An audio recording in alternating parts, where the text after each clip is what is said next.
mascarado, está fazendo modelito. Então ele chega com ele. Então a gente acredita nele. Acredita nele porque ele é singelo, ele é natural, né? Então, eu estava na libido. Então, essa libido, ela vai andar no nosso corpo, nas fases do desenvolvimento. No primeiro momento de vida, toda a energia da libido está na boca, porque nós temos que mamar. A coisa básica é essa. Então a energia está toda na boca, a gente chama de fase oral. O primeiro ano, toda a energia está na boca e é importante aonde vai fazer o mecanismo de sucção, né? O afeto é transmitido através do mamar, não é só uma coisa mecânica, é uma coisa afetivo-sexual, né? É um prazer para a mãe. Se não fosse prazer, a mãe pegava o menino e jogava na lata do lixo. Então é um momento prazeroso, onde mãe e filho trocam uma libido, né? Trocam essa energia. Então toda a nossa consciência está focada nisso.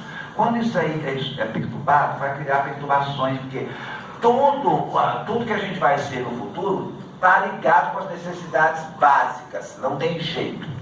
É igual o hard disk do computador. Se essa criança não for nutrida e satisfeita na sua necessidade oral de um nível otimal para ela, ela vai ficar com buracos, ânsias que não foram supridas.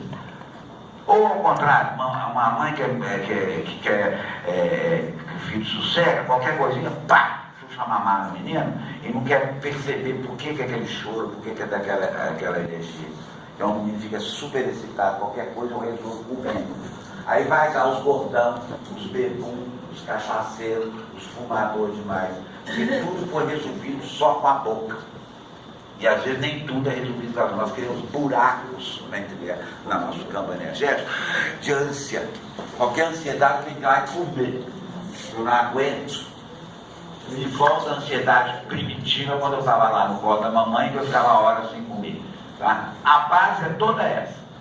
O segundo ano de vida já a energia desloca um pouco, vai para o ânus, né? Então no primeiro ano, o que é a consciência corporal? Uma boca com um tubo, é só assim que a criança se percebe, sem fundo. No segundo ano não, a energia vai para lá e a gente começa a ter o controle dos esfíncteres, o que vai sair. E a primeira experiência de poder que nós temos é o controle daquilo que sai. Eu posso segurar ou soltar. Ou eu seguro, é um poder que eu tenho. Ou eu dou uma cagada, pá, solto tudo, ó. É a primeira experiência de poder que nós temos. Também pode ficar muito tempestuado esse momento. Mães muito ansiosas que querem treinar o periquinho na marra, ou mães relaxas que largam o menino todo cagado o dia inteiro e ele não treina direito o segurar. Então tudo que tem a ver com segurar e soltar em todos os níveis começa a ser treinado ali. E se tem feridas nisso, nós vamos ter problemas nisso no futuro. Não só a nível fisiológico, mas a nível comportamental. Pessoas que seguram tudo, monopolizam tudo, ou soltam tudo. Até 3 anos nós estamos fundidos com a nossa mãe numa relação que chama relação simbiótica, né? E a gente precisa dessa relação simbiótica porque a mãe está decodificando para nós o mundo, né? Se eu choro lá no quarto lá, a mamãe vai correndo, ela está tão ligada para a criança, é automático, entendeu? Ela sabe até pelo choro, não, ixi, está com dor de barriga, né? Essa ligação, ela é muito importante, ela nos garante, né? E aos pouquinhos nós vamos separando dessa simbiose e vamos tendo autonomia, aprendendo a andar, a falar, a dizer sim, a dizer não, né? E aí eu vou ficando mais autônomo. 3, 4 anos também tem uma fase muito importante que a gente chama de fase fálica, ligada a falos, o símbolo falo, o símbolo da sexualidade, né? É a fase da distinção, onde os meninos falam, você tem um pirulitinho, as meninas têm um buraquinho, e começa a fazer a distinção. Mas tem pessoas que os pais, principalmente às vezes o pai, fala, olha o pirulito do meu filho, é que nem o meu, e começa a incensar demais uma questão do falo da criança, né? Aí a criança vai ficar um adulto fálico, achando que eu sou enquanto um pinto duro. Ou mulheres, que eu sou enquanto uma vagina dentada. Uau! Como os homens da vagina. E é assim. E a cultura é fálica.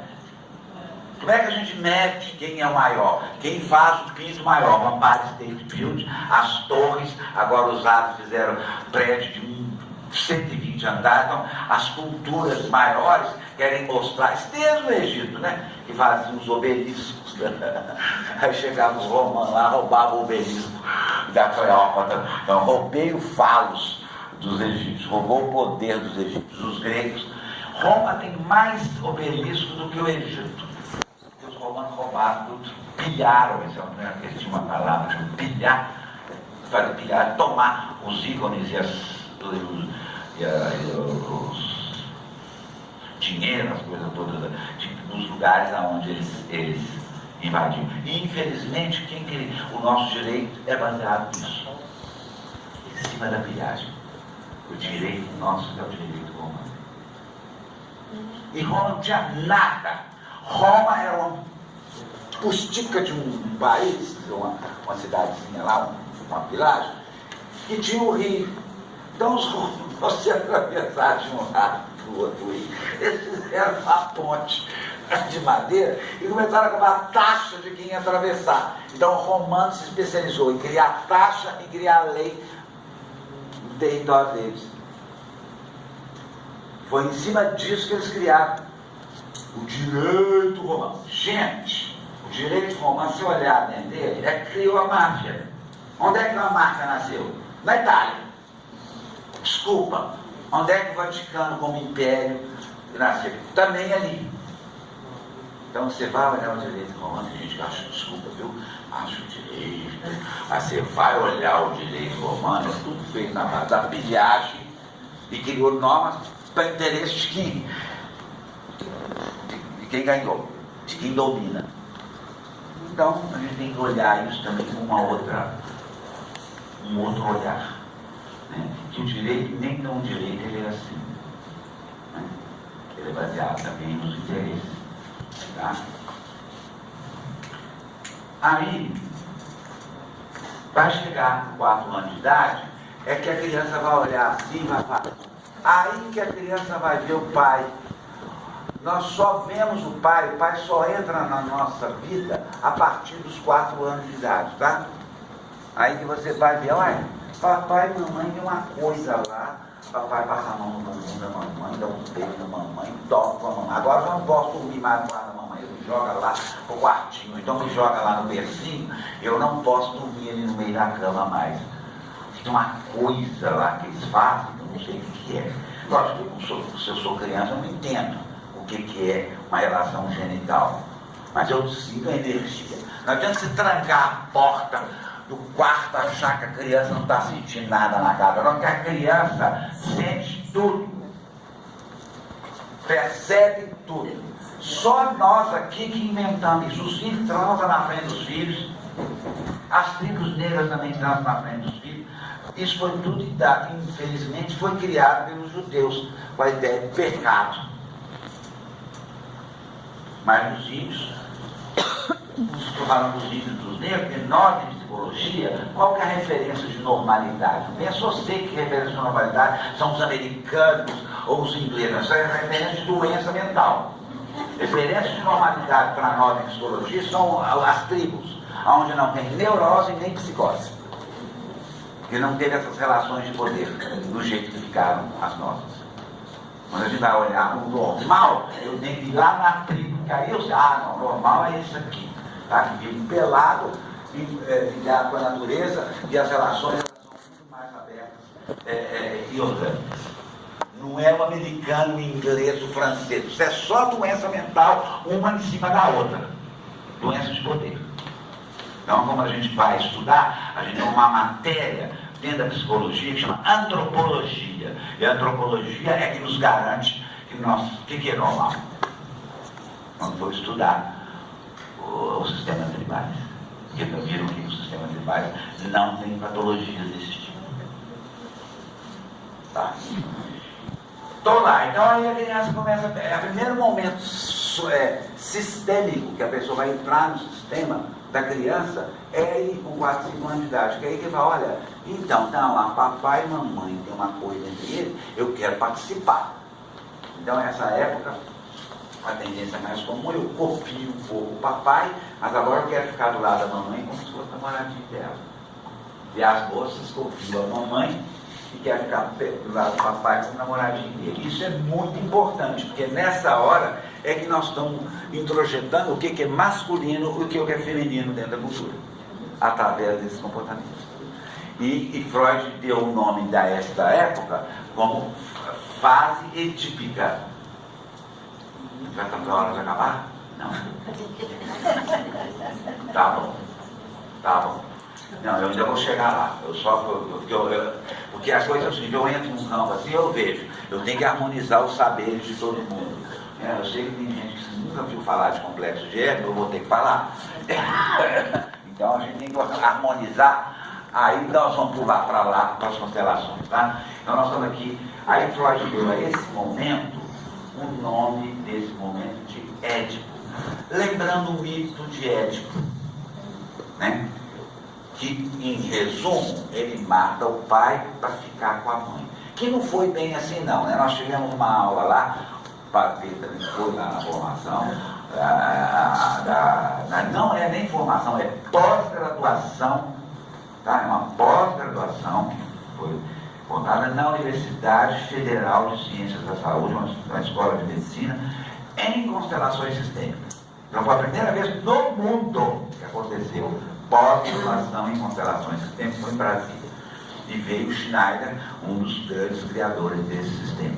E o Schneider passou uma manhã contando a verdadeira história de Édipo, que era uma história de uma saga familiar. A história de Édipo não era só esse pedacinho, não. Aí tem o pai do Édipo, o que o pai do Édipo aprontou, e por que o pai do Édipo foi morto pelo próprio filho, porque também tinha aprontado lá atrás uma historinha lá com o irmão. Então foi uma saga. Mas tudo bem, Freud não estava com ideia de constelação, ele só ficou com esse pedacinho aqui, só para representar esse momento que a gente faz isso, né? Nós, como criança, nós queremos matar, entre aspas, o pai, né? Mas ficamos com culpa, eu também amo meu pai, mas eu quero cancelar ele porque eu quero ficar com a mamãe, quero ficar com a coisa preciosa. E as meninas a mesma coisa com a mamãe. Então tem essa competição infantil, né, da mãe com a filha, por causa de quê? Por causa do macho. Tem a competição do pai com o filho, por causa de quê? Por causa da fêmea. Né? Isso tudo a gente introjeta na gente. Quem não teve pai na primeira infância, as moças que não teve pai, não vai ter marido. Porque a base de você aprender a lidar com o masculino é e também quem não teve a mãe na primeira infância não vai casar, não vai ter mulher, porque não sabe lidar com o feminino. Então é fundamental esse momento. Então em quase todas as terapias, o foco das terapias é você trabalhar e lidar com isso. O Édipo, complexo de Édipo. Passou 8 anos, isso já vai passando. A energia da libido vai ficar toda envolvida com os jogos infantis, brincadeiras, aprendizagem, e aí vai chegar aos 12 anos de idade, onde a libido está toda forte agora nos órgãos genitais, e vai começar a fase genital. Eu começo a produzir esperma, você começa a produzir óvulos, baixou os peitinhos, pelo no corpo, muda de voz, hormônios, menstruação, ejaculação. Aí a gente vai se tornar genital. Aí a gente vai poder ter um envolvimento afetivo sexual com o outro através dos órgãos sexuais. Aí terminou aqui as fases da vida. Feridas nesses momentos vão ser feridas para sempre. A gente tenta até remendar elas com as terapias, né? Mas tudo bem. Remenda. É igual você tem uma maçã verde, né? Você rasgou ela ali, ela machucou a maçã até amadurece, pode até comer ela, mas não é que pedacinho não ficou ruim, você tira, ela ficou amarga. Então, essas coisas que aconteceram na primeira infância, elas muitas vezes são indeléveis, não tem jeito. Meu caráter é um caráter oral, agora vocês não veem tanto, mas eu era meio assim, ó, mal mamado, querendo mamar. Por quê? A distância entre eu e a minha irmã que veio depois, era nem foi um ano, 10 meses, parte, nasceu uma outra filha. Então, eu fiquei disputando mamar com a minha irmã. E fiquei mal mamado, só fumo, bebo, pouco, gosto de tomar vinho. Mas, acalmar a minha ansiedade de mamar, sempre teve. Eu substituí por outras coisas. Falo, fica uma matraca, igual eu estou falando aí. Mas pelo menos sério. A Graça foi minha colega da análise bioenergética. Já está morrendo de rir, já tudo é o próprio, né? Agora a oralidade do Regis. Então fiquei, liberei, através das técnicas, dos exercícios, das catarses, eu consegui esvaziar essa ansiedade, mas ficou uma marca, fica sempre a marca, né? Traço de caráter você nunca muda. Sintoma a gente muda, mas traço de caráter. Eu sou rígido um pouco, porque também brigou lá, o rígido, o caráter rígido é o mesmo caráter rígido. Eu não pude ter a mamãe do jeito que eu queria, né? Meu pai era um monstro, gritava, serrava, então tinha medo daquele leão. Então eu não entrei em competição muito com ele. Entendeu? Então eu fiquei um pouco rígido oral. Com as terapias, as massagens, os troços todos, já, vocês nem notam, né? Mas tá aí. Né? Ficaram os traços, mas a energia presa lá na história ela já foi liberada. Eu posso falar disso sem me ofender. Né? Então, em falar nisso é uma coisa interessante. Quanto mais identificado com um processo neurótico desse, mais a gente sofre, mais a gente se ofende. Principalmente quando alguém te mostra o espelho assim na sua frente e fica ofendido. Ou vai te cutucar nas suas feridas orais, anais. Ai, ele me ofendeu na minha essência. Aqui é essência. O que a gente tem por dentro? A gente é um buraco aqui e outro aqui. E aqui, ó, desculpe, cheio de merda. Proteger o meu âmago. Vai proteger o meu âmago. Tem até medo quando a pessoa fala isso. Entendeu? Merda por dentro, seu âmago é cheio de cocô. Você tem gente que faz de si uma coisa enorme. Né? Coisa enorme. E a gente tem muito medo do vazio, né? A cultura ocidental principalmente, né?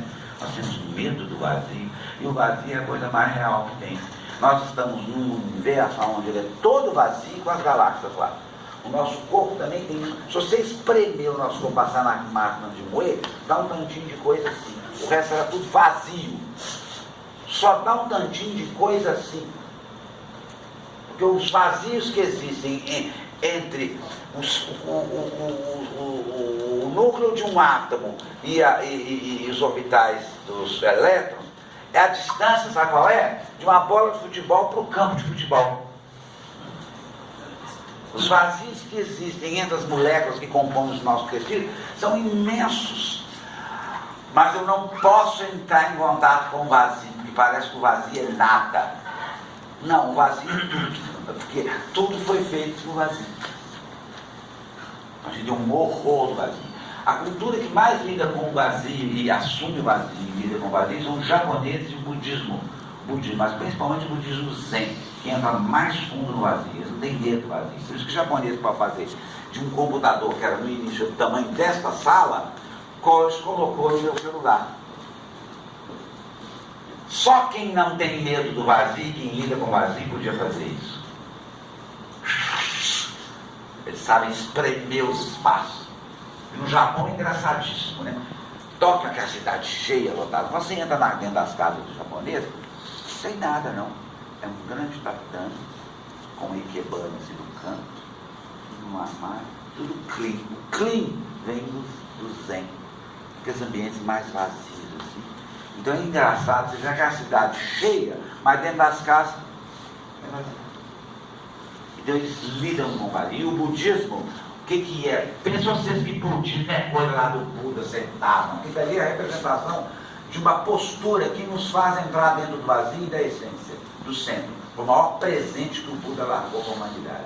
Como você entra no seu centro? Através daquela postura, você entra. Tem um ponto aqui que chama Hara. À medida que você entra nele, você entra no vazio seu e depois você entra no vazio do universo. Quando você entra no seu vazio, chama Satori. Quando você entra no vazio do universo, chama Samadhi. Você ilumina. Buda ficou 9 anos treinando isso e teve uma grande iluminação. E ele mostrou para todos nós uma coisa. E Buda veio 500 anos antes de Cristo para preparar a chegada de uma outra energia que vinha para o planeta, que foi a energia crística. Tá? Eu só sei que ele veio preparar um outro espaço. Aqui no Ocidente, a mesma energia. Ensinou para a gente qual a origem de todo o sofrimento. A gente sofre por causa de quê? Isso que foi o Buda capaz. Quando ele viu gente doente, gente pobre, gente sofrendo, ele tomou um susto porque ele morava no palácio. Quando ele viu isso, ele chocou. E ele pegou, não, eu quero saber por que as pessoas sofrem. Por que a gente sofre? A origem de todo sofrimento é o apego. Você só sofre quando está apegado. Apego, peraí, é isso aqui. Desapego é só isso. Isso aqui não é desapego, é jogar fora. Desprezo. É. Então, desapego é você abrir mão, ou de um conceito, ou de posses. Só desapegar, ninguém pediu para jogar nada fora, não. Só soltar, aí você para de sofrer. Você sofre por causa de um conceito, você sofre por causa de uma ideia de posse, você sofre porque você está identificado ao seu corpo, você acha que é só o seu corpo. Você não é só o seu corpo, você morre. Todo mundo morre, acabou. O que vai acontecer? Se você fica pegado, sou enquanto corpo, não, você é enquanto corpo, mas você vai chegar uma hora que você não vai ser no corpo. Seu corpo vai virar um monte de larva e de bichinho, e você não sei onde você vai. Tem gente que fala que você vai para o céu, ou você vai para o inferno, ou você vai descansar com Deus, sei lá. Cada religião inventou uma história por lá de lá. Ele existe, porque a humanidade não é louca de estar inventando coisas. Então, em cada grupo inventou ou criou um pedacinho dessa experiência. Porque, na realidade, nós somos todos eternos. Nada morre. Então, tem no budismo, eles, como no cristianismo, eles transmitem os saberes, né, essas consciências, através de parábolas. Como Cristo todo passou a experiência crística através dessas lições meio estranhas, né? Às vezes são meio enigmáticas, você precisa de uma pessoa para te ajudar a ler a parábola, porque ela tem um enigma, ela tem uma coisa que está querendo mostrar mais do que só as palavras, né? As interpretações e tal. No budismo é a mesma coisa, chama Koran. Então no budismo tem um conto que fala assim: que cara que você tinha antes do seu pai nascer. Outro Koran: quando Deus criou o mundo, quem é que estava dentro? Alguém estava vendo, porque todo mundo conta a história da criação. Todos nós estávamos vendo, a consciência já estava, a consciência de todos nós, ela é eterna. Muda o corpo, muda as coisas, muda a família, mas você é sempre. Sempre será. Então, quando o Cristo falava a vida eterna, ele estava falando desta consciência, não estava falando do corpo que vai ficar eterno, não tem jeito. Ele estava falando o que é eterno na gente. E quando ele fala, eu e o Pai somos um, estava falando dessa consciência que é a mesma. Então, esse trabalho, agora eu já estou chegando nas constelações, vai trabalhar com a consciência, né? Nós temos essa primeira consciência aqui vermelha lá com o homenzinho, e essa consciência que está alocada no nosso corpo. Eu contei a história dela, como é que ela foi montada aí nas fases, tá? Então, ela tá. E a gente tem memória no inconsciente de tudo que a gente fez para chegar a montar o resto daquilo que ele é. E o que a Elisman chegou a montar a Elisman, né? Essa história está explícita na nossa memória e no nosso corpo, do jeito que você é. Agora, antes da gente nascer, também já existia um campo de pessoas da qual nós somos provenientes. Tinha o nosso pai, a nossa mãe, às vezes tinha os nossos irmãos, às vezes tinha um avô, avó, o bisavó, e nós somos feitos desse povo todo. Tem ninguém que é feito de proveta aqui não. Mesmo um cara de proveta vai ter os genes dos pais, dos avós, dos bisavós, até Adão e Eva aqui. Você quer olhar a cara do Adão? Olha para mim. O capô que tem aqui na mão. Na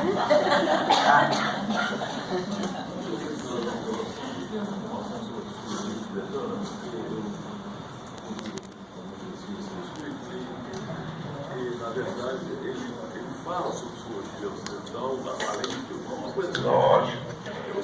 Só um pedacinho para ele. Ele puxou a psicologia tibetana. A psicologia tibetana, ela é budista basicamente, toda ligada aos ensinamentos budistas, mas tinha também o xamanismo do povo que morava ali no Tibete.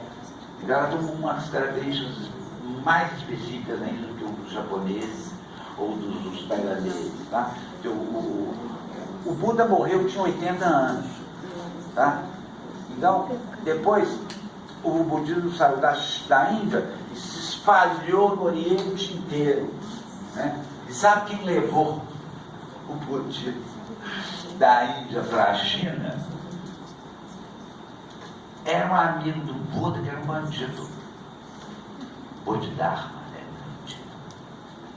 Igualzinho Cristo. Esse pescador lá era ralé da sociedade lá do Oriente Médio. Então, esses grandes mestres, para quebrar essas ideias que só os bacanas, que são iluminados, eles disseram, não, vamos pegar essa ralé, esses pescadores fudidos, esses vão ser os meus discípulos. Nem saber falar, saber nada, analfabeto, mas depois que iluminaram, eles todos escreviam. Vocês imaginam que coisa louca que aconteceu? A mesma coisa aconteceu lá. Então o budismo sobe ao Tibete e vai também encontrar um pouco do xamanismo que já existia ali naquela região, né? Só que o budismo tibetano, ele tem também algumas outras características, principalmente ligadas com os ritos muito específicos, também com as mandalas, com uma técnica chamada Yantra Yoga, né, que através das figuras você entra em contato com as divindades. Você vai ver as tankas, no caso, as imagens de todas as divindades. No Zen não tem quase imagem nenhuma.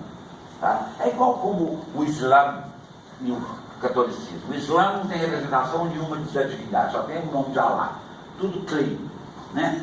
No catolicismo não, tem muitas representações. O budismo também é a mesma coisa. Os tibetanos têm muitas representações da divindade, e no budismo mais extremo, no Japão, é todo clean, vazio, sem representação. Mas estão falando a mesma coisa. Então tem muitos aspectos do budismo tibetano que são muito xamânicos, com ritos, magias muito fortes. Lembra um pouco a Umbanda e o Candomblé.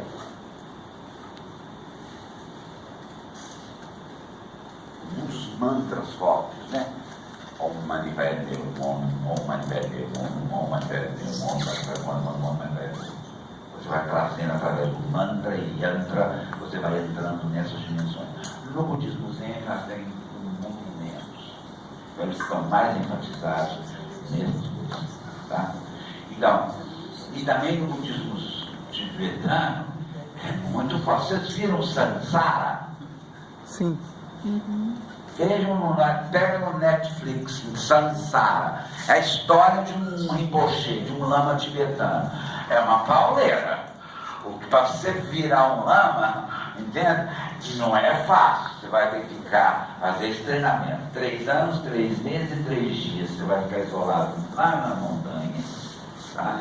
Sentado em meditação, você leva um pouco de água e entra lá. Quando você está na meditação e ele entra no samadhi, nesse vazio do universo, ele não precisa mais comer, beber nem dormir. O cara passa 3 anos na posição do Buda.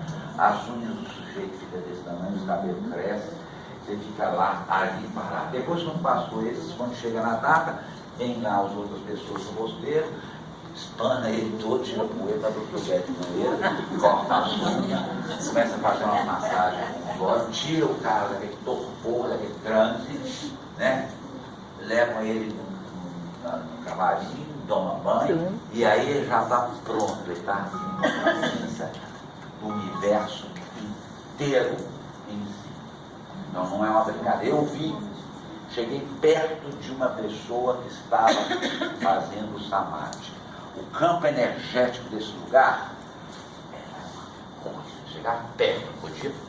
Ninguém pode chegar lá, só os lamas podem chegar. Chegava naquele lugar, estava mantado de uma energia.